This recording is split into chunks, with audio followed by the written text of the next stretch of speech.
Bonjour, la Bible dit dans Matthieu 3 au verset 8, produisez donc du fruit digne de la repentance. Quelle est la nature des fruits que tu produis en fait? La Bible dit qu'on les reconnaîtra à leurs fruits, c'est-à-dire que c'est aux fruits que tu produis qu'on peut déterminer effectivement si tu es né de nouveau ou si tu n'es pas né de nouveau en fait. Donc, quelle est la nature des fruits que tu produis en fait?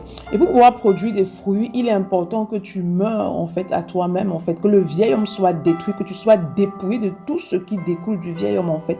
Plus ta chair est crucifiée, plus le vieil homme est crucifié, plus tu vas grandir dans la manifestation de la statue parfaite de Christ. Et ce n'est que lorsque tu atteins la statue parfaite de Christ, lorsque tu atteins la dimension de l'épouse en fait, que justement tu produis du fruit qui agrée le cœur de Dieu. Le fruit digne de repentance, c'est un fruit en fait qui agrée le cœur de Dieu. C'est lorsque tu manifestes justement des fruits en fait qui honorent le Seigneur, les fruits qui s'alignent justement à la parole de Dieu. C'est pourquoi pour pouvoir produire ces fruits-là, tu dois demeurer dans la parole de Dieu. Parce que la parole de Dieu est une épée tranchante qui sépare jointure et moelle, âme et esprit. C'est-à-dire qu'elle détruit en fait en toi ce qui n'est pas de Dieu, afin que tu puisses manifester pleinement des fruits qui agréent le cœur de Dieu. C'est pourquoi ce matin, demande au Saint-Esprit de répandre dans ton cœur un amour fort pour la parole de Dieu. Demande de détruire en toi ce cœur rebelle à la parole et d'établir en toi un cœur de chair qui est totalement soumis à la parole de Dieu, un cœur qui est soumis à son œuvre de transformation afin que tu puisses produire des fruits dignes de repentance. Bonne journée. Shalom.